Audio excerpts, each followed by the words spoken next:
একটি অলৌকিক নলকূপ বা টিউবওয়েলের কথা আমরা শুনতে পেলাম।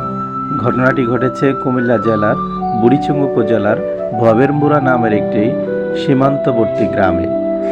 সেখানে আমরা সরজমিনে যাচ্ছি আজকে। আমার সাথে আছে নুরুজ্জামান। বন্ধুরা, যে ঘটনাটি ঘটেছে সেটা হচ্ছে যে কোনো প্রকারের হ্যান্ডেল বা হাতল ছাড়া বা কোনো প্রকারের চাপ ছাড়াই একটি নলকূপ থেকে 24 ঘন্টা অনবরতভাবে প্রাকৃতিকভাবে পানি পড়ছে।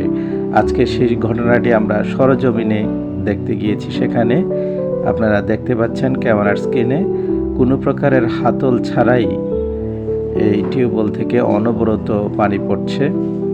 এই স্থানটি হচ্ছে কুমিল্লা জেলার বুড়িচং উপজেলার ভবেরমুড়া নামের একটি গ্রামে, সীমান্তবর্তী একটি গ্রাম। সেখানে একটি মাজার রয়েছে। একেবারে সীমানা ঘেঁষে এই গ্রামটি। এই মাজারের পরে আর বাংলাদেশের কোনো জায়গা নেই।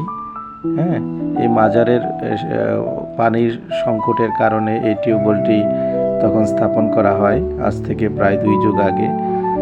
যখন থেকে স্থাপন করা হয় তখন থেকে অলৌকিকভাবে পানি পড়তেছে। তো এখানে স্থানীয় লোকজনদের সাথে কথা বলে জানা গেল যে প্রায় 2 যুগ ধরে এই কলটি থেকে 24 ঘন্টা অনবরত পানি পড়তেছে। নলকূপটির হাতল সম্পূর্ণ স্থির থাকার পরও নিচ থেকে অনবরত পানি উপড়ে পড়ছে। স্থানীয় এলাকাবাসী সহ আশেপাশের 5-6টি গ্রামের মানুষের পানির প্রধান ভরসা এখন এটি।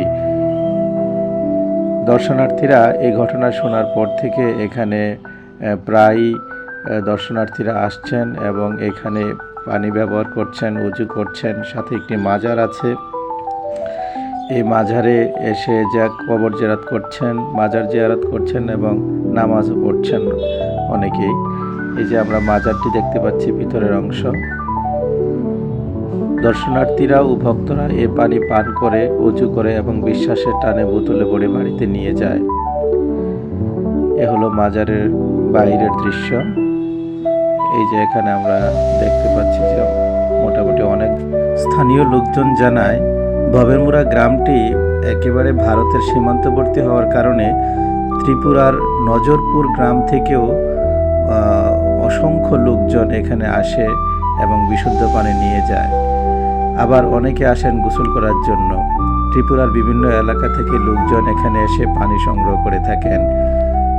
ঘটনাটি একদম অলৌকিকভাবে ঘটছে বিদায় এই ঘটনা উক্ত গ্রামটিকে আলোকিত করেছে।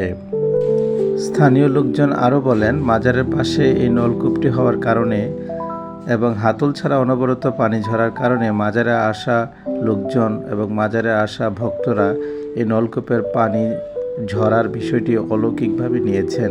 অনেকে ভাবছেন এর পানি পান করলে